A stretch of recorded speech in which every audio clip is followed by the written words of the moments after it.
commission reprend ses travaux. Elle nous fait plaisir d'accueillir les représentantes de l'Organisation pour les droits des femmes du Québec. Merci beaucoup d'être avec nous cet après-midi. Alors, je vous cède la parole. Comme vous savez, c'est 10 minutes de présentation, mais je vous invite d'abord à vous présenter. Alors, la parole est à vous. Merci. Parfait, merci. Nous vous remercions pour cette invitation. Je me présente. Je m'appelle Alexandra Hull. Je suis accompagnée de Michel Sirois et de Athéna Davis. La question des mères porteuses nous tient à cœur, car la mission principale de Pour les droits des femmes du Québec, aussi appelée PDF Québec, est la défense de la dignité des droits des femmes. Avec les grossesses pour autrui, auxquelles nous nous référons avec l'acronyme mieux connu de GPA, c'est aussi la défense des droits des enfants qui nous préoccupe.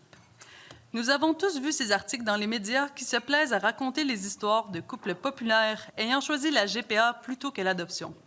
Le journal La Presse révélait cette semaine que cette industrie génère des milliards de dollars et est en expansion. L'industrie de la GPA est un commerce international qui rémunère des mères porteuses influenceuses sur les réseaux sociaux. Celles-ci font la promotion d'un soi-disant mode de vie très glamour des mères porteuses auprès d'un public de jeunes femmes influençables au Québec et ailleurs. Rares sont les médias qui vont voir la réalité des mères porteuses géorgiennes, ukrainiennes, colombiennes ou kenyanes. Elles n'ont pratiquement pas le droit de critiquer ou dénoncer les problèmes de l'industrie. Elles sont réduites au silence par des clauses de leur contrat. C'est sur les réseaux sociaux qu'elles prendront la liberté de documenter leur vie de mères porteuses. Elles s'exprimeront sur les ravages des traitements médicaux qui leur sont imposés, de l'impact psychologique de l'abandon de leur bébé et sur les situations de harcèlement qu'elles vivent au quotidien de la part des clients qui commanditent le bébé à naître. Pourquoi le marché de la GPA existe-t-il? La réponse réside dans le désir d'avoir des enfants qui ont un lien génétique avec le père. C'est en réalité une idée aussi vieille que le patriarcat. On désire des enfants pour assurer sa descendance. C'est la même idée que la série télévisée Desservante écarlate, mais avec l'aide de la technologie. Du désir d'enfant, on glisse facilement vers le droit à l'enfant, même si tout le monde s'en défend. En effet, les gens ressentent une véritable compassion envers les personnes ou les couples qui souffrent du fait de ne pas avoir d'enfants.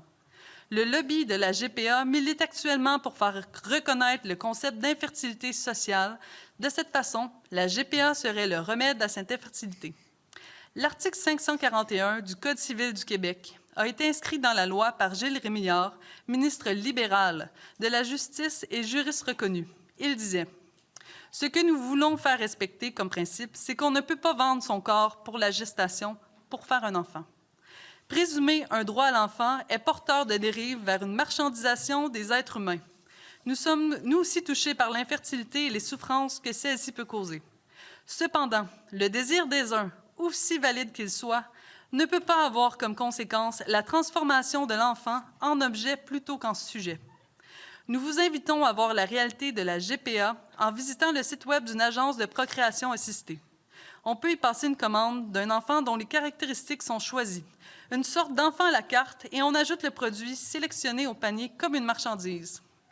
Nous vous invitons aussi à prendre connaissance d'exemples réels des dérives de la GPA dans les pays qui ont tenté de l'encadrer. Les cas d'enfants commandés et remis à des criminels et des pédophiles.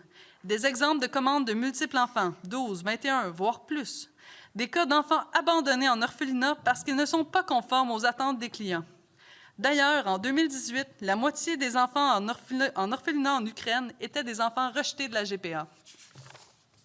Si nous inscrivons dans la loi le principe d'un contrat notarié pour obtenir un enfant, nous acceptons que l'enfant soit un objet de contrat. Il faut maintenir la nullité de tout contrat qui tenterait d'établir par une entente entre adultes l'obtention d'un enfant. PDF Québec se propose d'inscrire clairement dans la loi québécoise que le droit à l'enfant n'existe pas, n'a jamais existé et ne souffre d'aucune exception. PDF Québec propose de maintenir l'article 541 actuel, propose des bonifications de cet article pour protéger les enfants et les femmes des dérives les plus flagrantes de la GPA et propose un moratoire sur toute disposition législative ouvrant la porte à la GPA. Nous sommes convaincus que le ministre a véritablement l'intérêt de l'enfant à cœur. Malheureusement, dans le cas de la GPA, il nous semble qu'il considère l'intérêt de l'enfant seulement quand celui-ci a été remis à ses commanditaires, ces étrangers qui se disent ses parents. Notre mémoire expose la réalité de l'industrie de la GPA. C'est une industrie transnationale qui met de l'avant une gestation qui n'aurait rien à voir avec la maternité.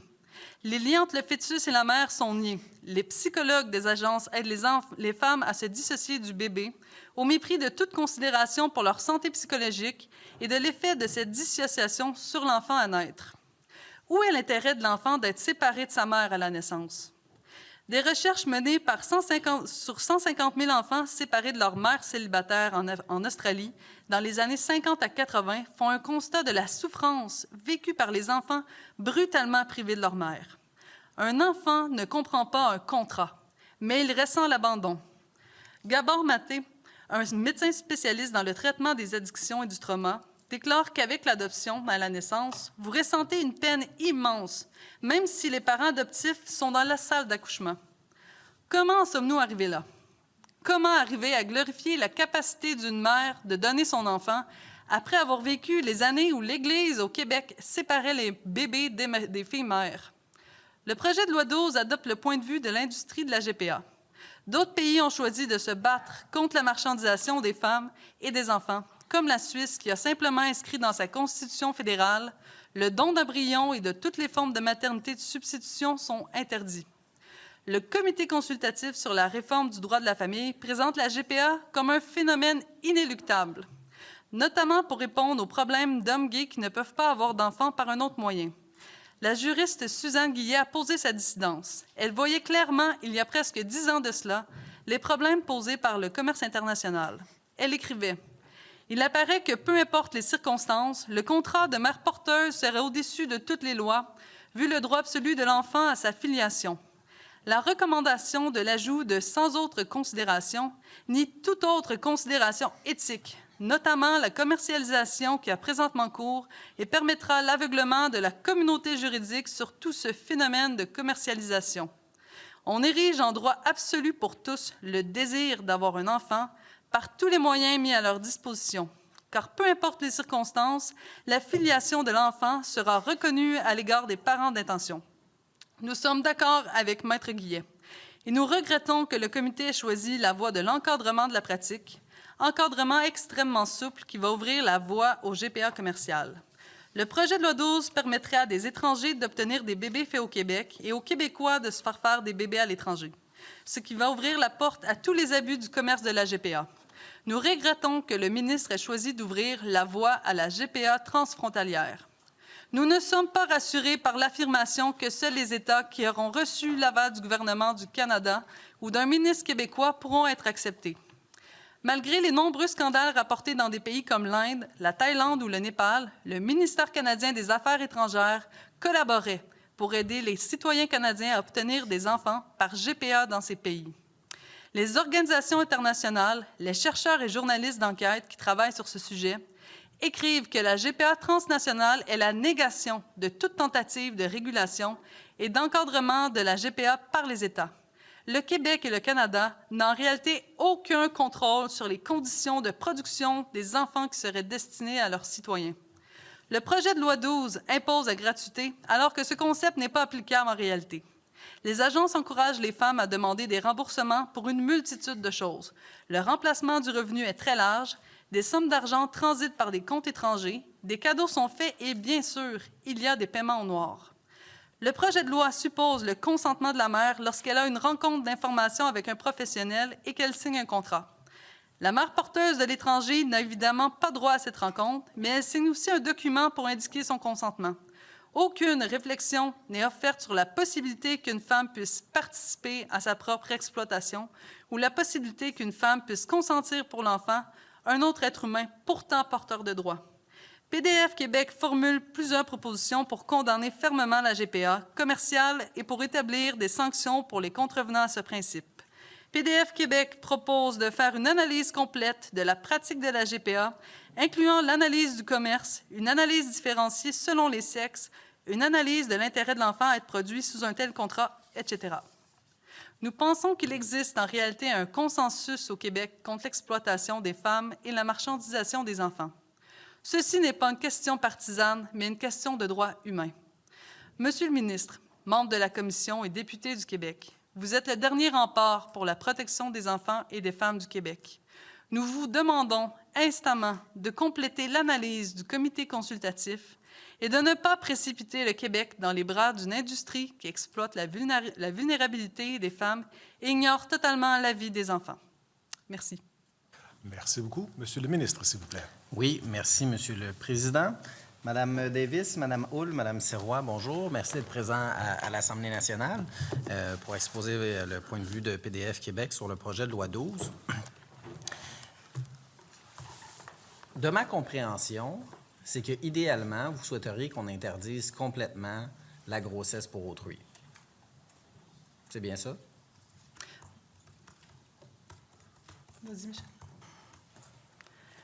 Est-ce que vous croyez, je vais vous renvoyer une autre question à votre question, est-ce que vous êtes sûr que vous allez contrôler qu'il y aura vraiment, vous avez mis gratuité et consentement, est-ce que vous allez pouvoir garantir aux citoyens que oui, vous avez tous les instruments en main pour garantir la gratuité et le consentement éclairé?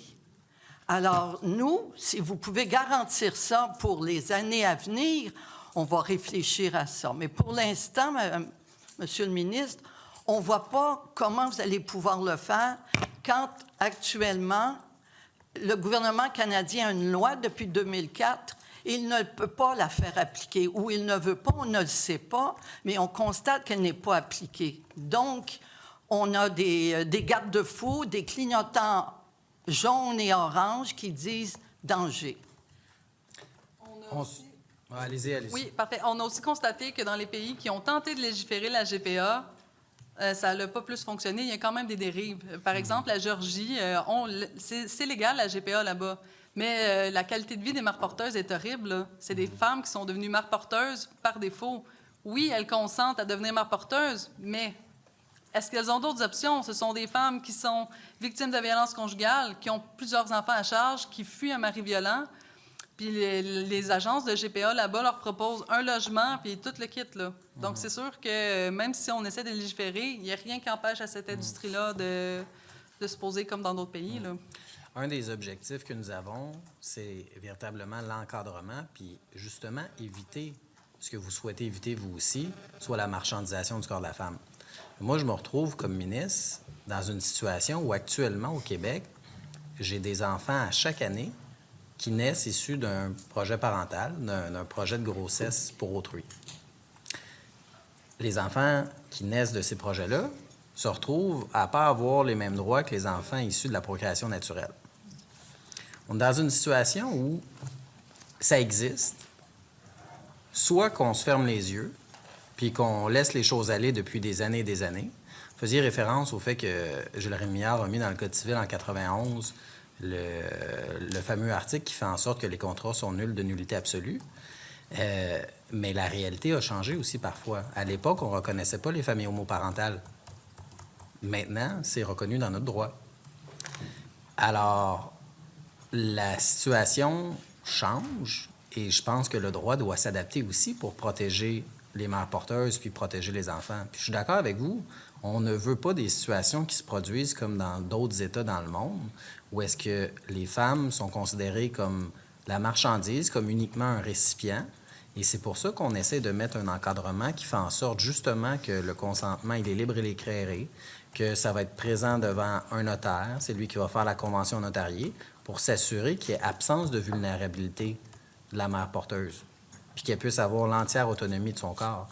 Alors moi, je suis ouvert aux suggestions pour justement protéger les mères porteuses, mais je pense que si on ne vient pas encadrer, si on ne vient pas légiférer, c'est un phénomène qui existe présentement. Alors lorsque vous me dites, pouvez-vous garantir qu'il y aura, que vous serez en mesure d'évaluer le consentement, bien, je vous dirais, les deux chemins que nous utilisons, la voie légale qui est par convention notariée, et la voie judiciaire subsidiairement, si c'est pas l'un, si c'est pas l'autre, ce qui se passe actuellement avec le consentement spécial, ça se pourra plus, là. Il y a un verrou des deux côtés. Fait que tout le monde au Québec qui va vouloir avoir recours à la grossesse pour autrui va savoir que si vous ne respectez pas ces paramètres-là d'ordre public, bien, vous ne pourrez pas avoir l'enfant issu de votre projet parental aussi. On essaie d'encadrer le plus possible, justement pour éviter la vulnérabilité des femmes. Mais je suis ouvert aux suggestions pour encadrer davantage.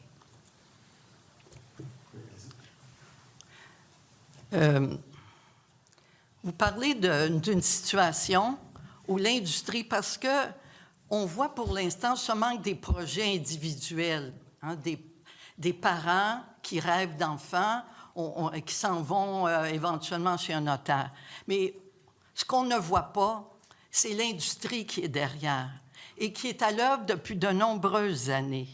C'est-à-dire que depuis au moins une dizaine d'années, sinon plus, la stratégie du fait accompli et je dirais le manque de courage des juges qui ont accepté de reculer sur les lois, puis dire, bon, cet enfant ne devrait pas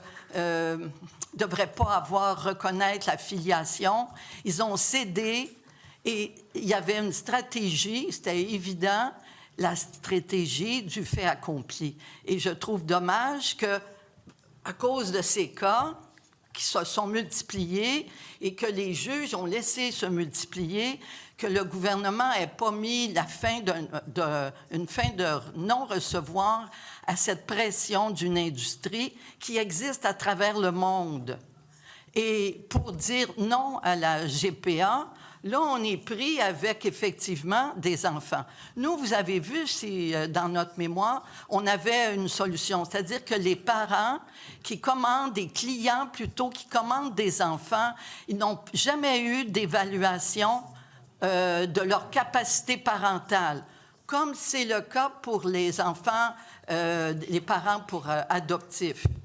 Mais les seules évaluations qu'il y a, c'est une évaluation financière. Ont-ils les capacités de payer? Alors, s'ils ont une capacité de payer, c'est OK. Nous, on dit que oui, l'enfant a droit à une filiation.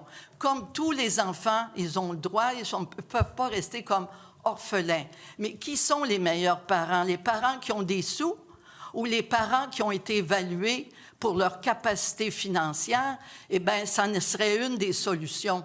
Cet enfant, au lieu de dire, vous avez contourné la loi qui disait de ne pas payer de mère porteuse et à l'étranger et ici, il y a des moyens aussi, eh bien, au lieu de ça, au lieu de les récompenser, de dire, ben OK, d'abord, vous avez fait un enfant, c'est la stratégie du fait accompli, eh bien, l'intérêt supérieur de l'enfant, c'est d'être avec la personne qui l'a commandé, qui a passé un contrat, même si le contrat est notarié et qu'on veut appeler ça une convention, c'est quand même un contrat.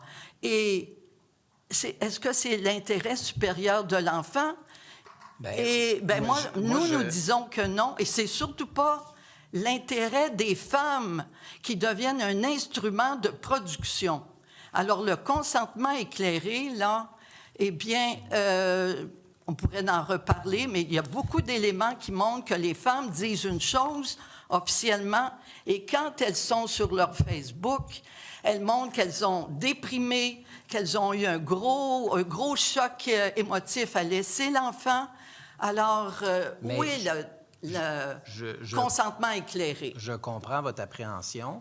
C'est pour ça, puis c'est un sujet très sensible, puis au niveau éthique également, j'en conviens. Sauf qu'on cherche une voie de passage justement pour faire en sorte que on puisse répondre à la réalité aussi. Qu'est-ce qu'on fait avec un enfant qui naît? Supposons là, que les contrats demeurent nuls de nullité absolue puis qu'on interdirait complètement. On interdisait. On le remettrait à la protection de la jeunesse, l'enfant? Alors, bien, c'est une question que je pose. Je vous donne des cas d'exemple. Des gens qui ont des cancers, qui deviennent infertiles et qui ont recours à une mère porteuse. Et même dans l'éventualité, il y a différents scénarios où c'est de la procréation amicalement assistée. Est-ce que ça aussi, c'est beaucoup des valeurs éthiques? Je comprends votre sensibilité par rapport à la marchandisation du corps de la femme, j'en suis, et c'est ce qu'on essaie de faire le plus possible dans le projet de loi. Mais la réalité, c'est que Matt Brown, qui est venu tantôt, nous a dit « J'ai fait des milliers de contrats depuis 1984. » Des milliers, à elle seule. Alors, il y a plein d'enfants qui se retrouvent avec pas le droit à la connaissance de leurs origines, pas leur filiation. Puis nous, on est là, on sait que le phénomène se produit. Notre capacité d'intervention, elle est légale. Alors, en dirigeant vers des voies bien verrouillées pour dire que l'adoption spéciale maintenant, sur consentement spécial, ne sera plus possible, bien, ça force les parents d'intention à avoir un projet parental qui va être encadré. Dans le fond, on est en train, non pas de favoriser, non pas d'encourager la grossesse pour autrui, mais on vient le baliser dans le souci que à la fois la mère porteuse et l'enfant, si c'est un projet qui va de l'avant, ça soit fait d'une façon qui soit éthique, qui soit au vu et au su de tous, et que la mère porteuse ne se retrouve pas dans une situation isolée. C'est ça notre objectif que nous avons. Mais je comprends que vous avez des suggestions pour nous. Alors, deux choses pour l'encadrement. Il semble avoir plusieurs modèles dans le monde. Il y a un modèle d'interdiction, la France, l'Italie, l'Espagne, la Suisse, etc., les pays nordiques. Il y a un modèle d'interdiction qui existe. Il y a un modèle d'encadrement. Ces modèles d'encadrement sont plus ou moins souples. Et il y a aussi des États qui ne disent rien, tout simplement. Le Québec semble faire le choix d'un encadrement et de surcroît un encadrement très souple, qui, par exemple, consacre la possibilité d'avoir des mères porteuses à l'étranger. Dès lors, on a entendu les intervenantes avant, dès lors que vous avez des mères porteuses à l'étranger, soyons clairs, nous perdons le contrôle. À l'étranger, ce sont des mafias locales, ce sont des cliniques étrangères, ce sont des groupes étrangers, ce sont des intérêts étrangers, il y a des femmes migrantes, il y a des femmes prostituées qui sont prises pour les GPA. Il y a toutes sortes de cas de figure, et avec toute la bienveillance qu'on peut avoir au Québec et notre volonté de protéger les femmes, il est impossible de protéger une mère porteuse à l'étranger pour un législateur québécois. Dès lors que vous ouvrez le projet PL12 à la mère porteuse à l'étranger, on est dans le commerce. C'est pour ça que je dis souple. Si vous vouliez vraiment avoir un modèle d'encadrement restrictif, la première des choses à faire, c'est de ne pas avoir de mère porteuse à l'extérieur du Québec. C'est aussi de ne pas avoir de clients à l'extérieur du Québec. Déjà, ça mettrait un encadrement beaucoup plus strict. Pour revenir à votre question initiale, Monsieur le ministre, PDF Québec comme organisation pense effectivement que la GPA, le concept même de la GPA, qui nie la maternité et qui nie les droits de l'enfant, n'est pas une bonne chose et qu'on devrait l'interdire. Ce n'est pas cependant ce que nous vous proposons dans ce mémoire. Nous vous proposons de garder l'article 541, qui, on le sait, c'est le statu quo actuel, donc il y a des GPA qui se font au Québec sous 541. Nous vous proposons tout de même, il y a trois de nos recommandations qui proposent de bonifier un petit peu 541, et surtout, nous vous proposons de faire un moratoire et de faire des analyses réelles de la situation dans le monde, du commerce, une analyse éthique et non pas juste juridique, parce que nous pensons probablement que le comité consultatif avait le mandat de faire une analyse essentiellement juridique. Nous pensons qu'il faut faire une analyse éthique, à la limite philosophique, sociale, sur le phénomène de la GPA. Un mot sur les familles homoparentales, parce que j'en suis. J'ai adopté ma fille avec ma conjointe à l'époque. Elle est arrivée d'Haïti dans les premiers avions après le tremblement de terre. J'ai bien connu, je suis tout à fait empathique vis-à-vis du désir d'enfant d'une famille qui ne peut pas en avoir. Bon, pour tout vous avouer, j'étais un peu trop vieille aussi pour en avoir moi-même, donc on ne pouvait pas en faire, même si on était un couple de femmes. Et donc, je comprends tout à fait le désir, je comprends tout à fait la souffrance. De renoncer à avoir un enfant, ça aurait été très difficile. Nous avons choisi l'adoption, et je peux vous dire sincèrement, je ne suis pas la seule de la communauté homosexuelle, je ne suis pas sûre qu'il y ait une communauté homogène, mais bon, je ne suis pas la seule à dire que je suis contre la GPA. Vous verrez dans notre mémoire que nous vous citons Gary Powell, qui est un homosexuel anglais qui lutte contre la GPA, Susan Hawthorne, qui écrit contre également. Donc ce n'est pas vrai que c'est une demande universelle de la communauté homosexuelle. Nous reconnaissons que certains d'entre nous, oui, font du lobby, et d'autres reconnaissent que c'est une exploitation de la femme et que ce n'est pas acceptable pour l'enfant. Je connais tout du syndrome d'abandon parce que j'ai adopté une fille. Elle a été séparée de sa mère. Donc, j'ai été formée et informée là-dessus par le Dr Jean-François Chicoine, que probablement beaucoup de gens connaissent ici, Joanne Lemieux aussi, qui est une sommité québécoise sur l'adoption. Je n'aurais jamais voulu imposer une GPA à un enfant. L'adoption est un mécanisme humain pour sauver des enfants de crimes, de catastrophes, de guerres, etc. C'est normal. La GPA, c'est un crime organisé. C'est l'abandon organisé, programmé d'un enfant, par contrat. Et effectivement, là, nous serons contre. Mais si nous faisons un moratoire et un vrai débat dans la société québécoise et de vraies analyses, nous aurons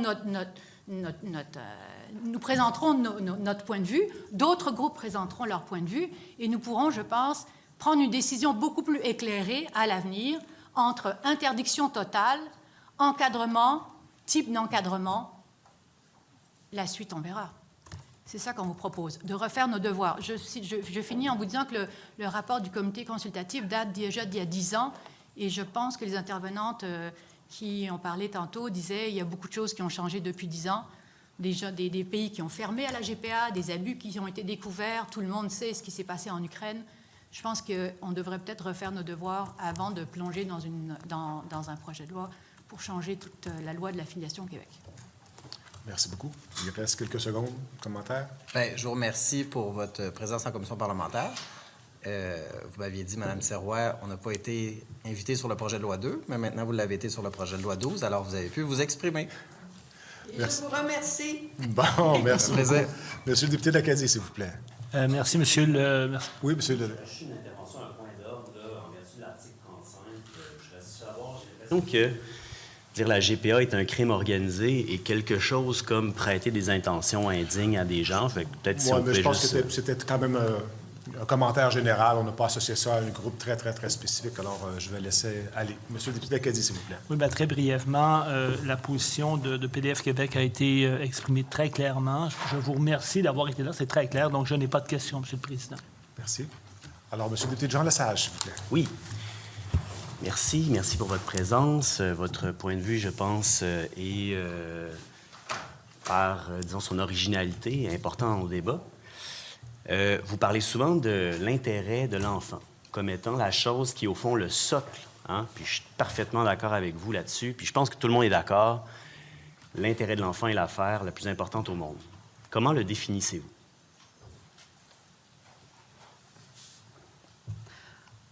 De manière générale? Moi, j'aimerais...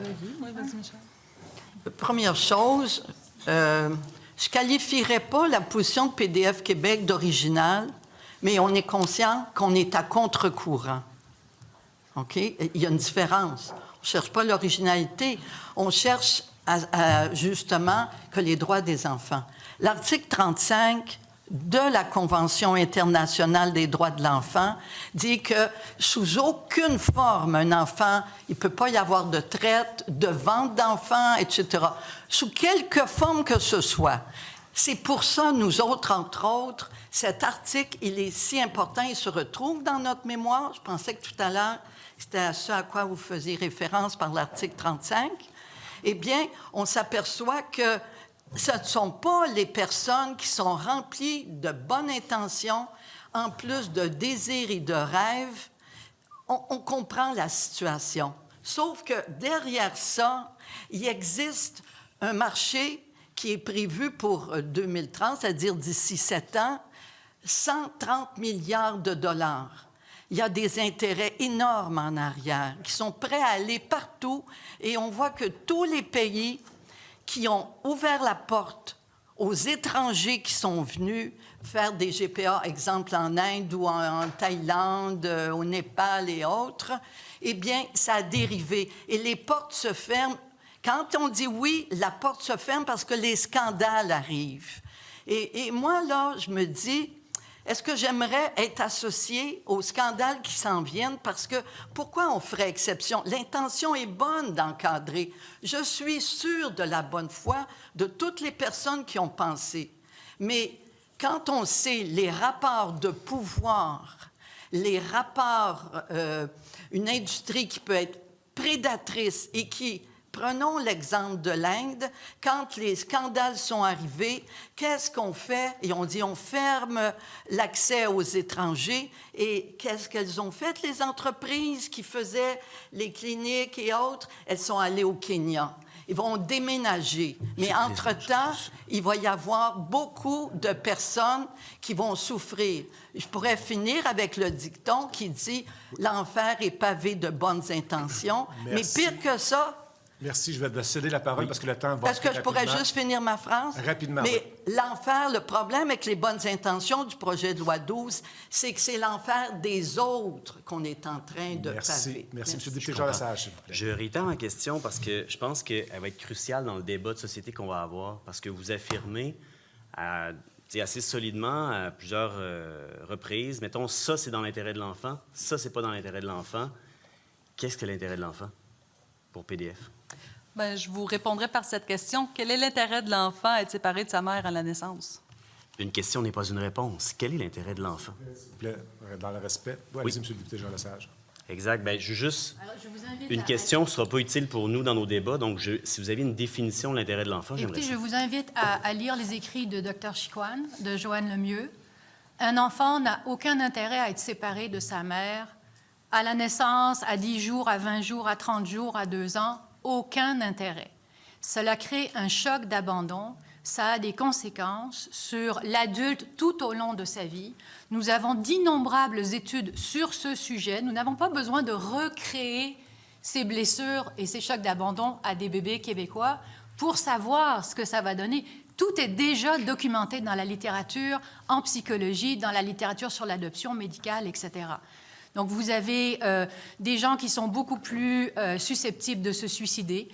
Au Danemark, une étude danoise va dire que 17% de ces enfants-là, il y a 17% de plus de suicides des adolescents séparés de leurs parents, de leur mère, parce que, bon, c'est sûr que le père, il y a toujours une présomption, mais on va dire séparés de la mère.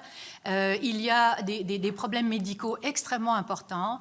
Ils ne vivent pas l'abandon de la même manière que les autres personnes parce qu'ils ont déjà été abandonnés. En plus, ces bébés de la GPA sont souvent abandonnés plusieurs fois parce qu'ils sont abandonnés à la naissance, mais il y en a beaucoup qui restent dans les limbes, coincés, que ce soit en Géorgie, en Ukraine, au Kenya, ici. Je pense qu'il y a un bébé de la GPA qui était destiné à des clients français qui est resté au Québec pendant 2 mois. Donc, il a été abandonné plus tard. Il y a des enfants qui sont dans crèche et en orphelinat qui sont abandonnés à plusieurs reprises. La littérature va nous dire encore une fois que plus un enfant est subi de nombre d'abandons, plus le traumatisme est grand. Alors oui, l'intérêt de l'enfant, il n'est jamais d'être séparé de sa mère qui l'a porté. Merci beaucoup. Et comme disait Michel, il Monsieur le n'est député, certainement pas l'intérêt le temps va d'être rapidement. vendu... Désolé, il faut que les réponses soient plus courtes, s'il vous plaît. Monsieur le Excusez-moi. député Jean Lesage. Allez-y. Est-ce que les études auxquelles vous faites référence qui montrent les conséquences négatives d'un point de vue psychologique sur le développement de l'enfant, qui sont issues de GPA, est-ce que vous pourriez les déposer à la commission, par exemple? Alors, ce ne sont pas des études sur des cas de GPA. Les enfants sont trop petits. Ce sont des bébés actuellement, parce que c'est une technologie tout à fait récente. Les études sont faites sur des enfants qui ont été séparés de leur mère. Ce qui est exactement la même chose. Un enfant de la GPA, il est séparé de sa mère. Est-ce qu'on s'entend là-dessus? Vous faites référence à des cas, par exemple, d'adoption? De sa mère porteuse. Je veux dire, l'enfant par GPA, est-ce qu'on s'entend au moins sur les faits qu'un enfant produit par GPA est séparé de sa mère porteuse? Oui, je comprends. Mais les études, dans le fond, ne portent pas sur ça, celles dont vous parlez. Elles portent sur la séparation mère-enfant. Dans quel contexte? Quel 10 minutes 30 secondes, si vous voulez y aller, oui. J'aimerais que vous avez sûrement consulté l'étude du Conseil du statut de la femme qui dit « Nous avons tellement pas de données. » Et c'est là qu'on demande principe de précaution. Parce que vous parlez des droits des enfants, on parle des droits des enfants, mais souvent individuellement. Mais le droit des enfants collectif de ne pas devenir des marchandises, il suffit dans notre mémoire, vous allez trouver une adresse de Canam et de tout le restant, là, vous irez voir. Eh bien, si vous allez voir, vous allez pouvoir commander un bébé et l'ajouter au panier comme un produit d'Amazon. C'est là-dedans qu'on s'en va. Et le moindre question éthique devrait questionner le droit collectif et la dignité, le droit à la dignité des enfants, de l'ensemble des enfants. Est-ce qu'on peut en faire un produit, une marchandise? Non, nous disons. Et la même chose, instrumentaliser le ventre d'une femme parce qu'on n'a pas vu de cas de femmes riches qui portent des enfants. Mais on voit des femmes qui ont des besoins économiques et qui portent des enfants. De sorte que s'illusionner que c'est le consentement éclairé puis gratuit, c'est un leurre. Merci beaucoup. Merci beaucoup, Mme la députée de Vaudreuil. Oui, merci, M. le Président. J'ai pris connaissance de votre mémoire, 12 recommandations. J'ai entendu aussi là, vos points de vue, les propos que vous avez là, pour compléter là, les différentes réponses. Moi, tout est clair pour moi, donc j'aurais pas d'autres questions. Je vous remercie d'être passé parmi nous. Je vous remercie d'avoir partagé l'expérience aussi au niveau de l'adoption. Donc, merci. Alors, à mon tour de vous remercier d'avoir été avec nous cet après-midi. Sur ça, je suspends les travaux quelques instants. Merci.